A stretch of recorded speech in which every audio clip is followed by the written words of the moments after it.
Mr. Curtis, would you please state your full name for the record? My name is Clinton Eugene Curtis, And where do you reside? Tallahassee, Florida. And what is your profession? I'm a computer programmer. Would you please speak into the microphone so the audience can hear your testimony? I'm a computer programmer. Mr. Curtis, are there programs that can be used to secretly fix elections? Yes, How do you know that to be the case?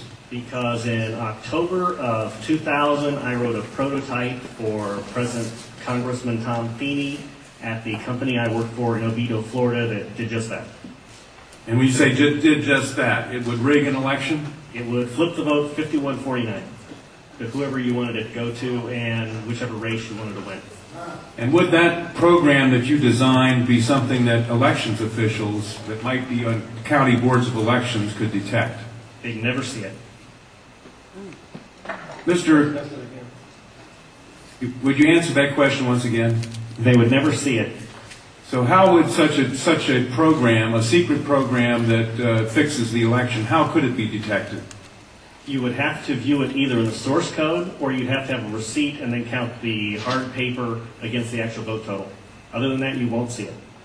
All right, Mr. Curtis, if you had been asked, you or others with your professional expertise had been asked to design a protective program that would protect the Ohio elections from against such software to fix the election, could you have done so? If we've been asked to make a program that can fix the election, sure, anybody can do it. No, could you have designed a program or a procedure or a protocol that would have protected Ohio against this kind of rigging? No, you have to look at the source code. You have to get probably programmers from both or all parties to look at the source code and determine if there's anything in there that shouldn't be there. I mean, it's a simple program. You're adding 1 to a person's total. It's 100 lines of code tops. All right. Are you aware of whether there was any protective action in Ohio against this kind of vote rigging through software? I don't know. You don't know? I don't know. You were not asked to assist in the development of any protective system. Is that correct? No, I was not. In Europe, have you reviewed at all the election results in Ohio? No, I haven't. Okay.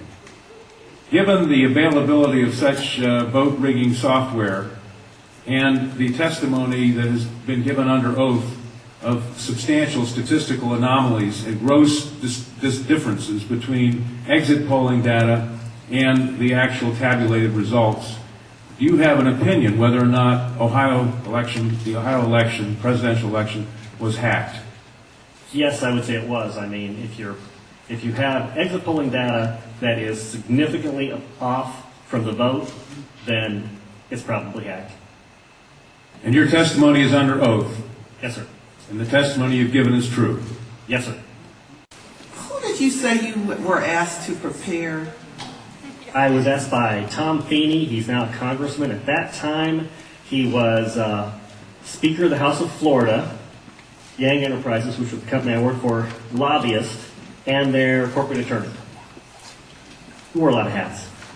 And at the time, he was the Speaker of the House of Florida. Is that what you said? Yes. Okay, thank you.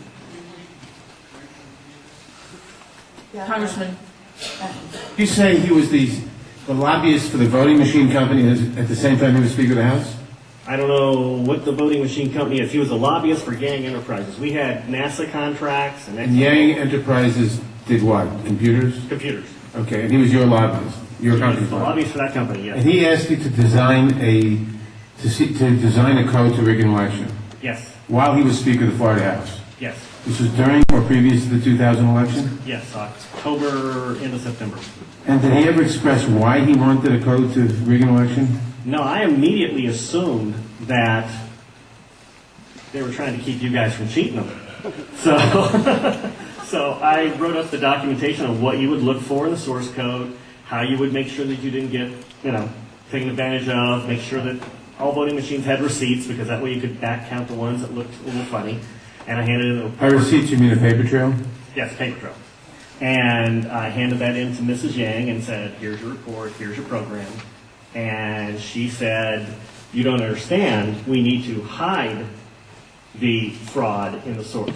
in the source code. Hide the fraud, not reveal the fraud. Not reveal the fraud because it's needed to control the boat in South Florida, was what she said. That's what she said. That's To your knowledge, was this used? I have no idea. I was ready to leave, so I retired and left the company. Your testimony a moment ago, I think you said just before you left and answered the Congresswoman Tubbs Jones' question. Would you just repeat what you said in terms of the exit polls? Oh, the exit polls should not be significantly different than the vote. And if they were, you would conclude what? I would conclude someone's playing with the vote. Now with the exit polls? That's possible too. Okay, I was going to ask why you... Something is definitely skewed. Something is skewed in one or the other about. Right. To select which one, you'd have to see where the problem is. Let me ask you one further question. Assuming for the moment that such software, that's what you call it, such software to rig a vote was used in one or more machines in Ohio or in Florida, could you today detect that if you looked at the source code?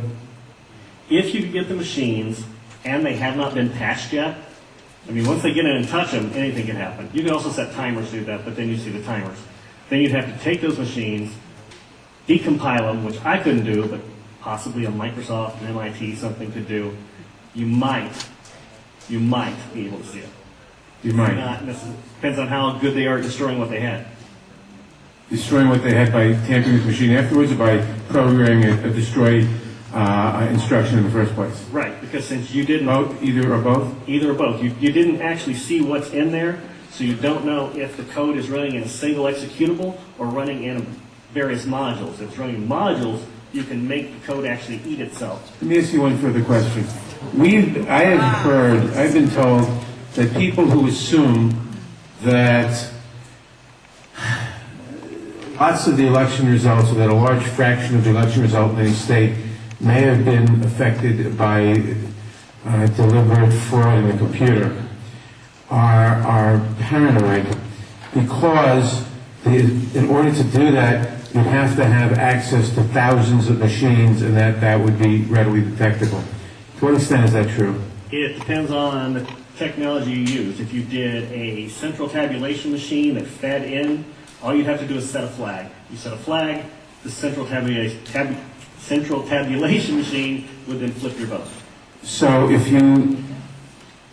one person putting in bad code in a central tabulation machine could affect thousands and thousands or tens of thousands of votes. Right, and you could activate either automatically, or you could make it so that there's code existing on like an electronic machine that feeds it, where you would punch it in, it would set the flag, the server would see the flag, and then... And if you had a recount, and there were no paper trail, would that be, assuming that had happened, would that be revealable by seeing a discrepancy between what the central tabulator showed and what the individual machines, which had not been tampered with, showed?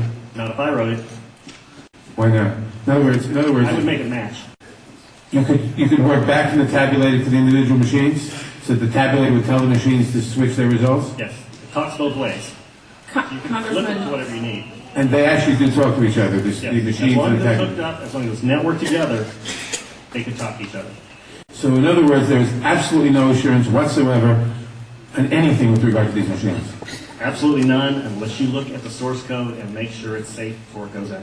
Sir, I suspect people will attack you in terms of your credibility. Could you restate once again your credentials? I'm a programmer. I worked for NASA, worked for ExxonMobil, worked for Florida Department of Transportation.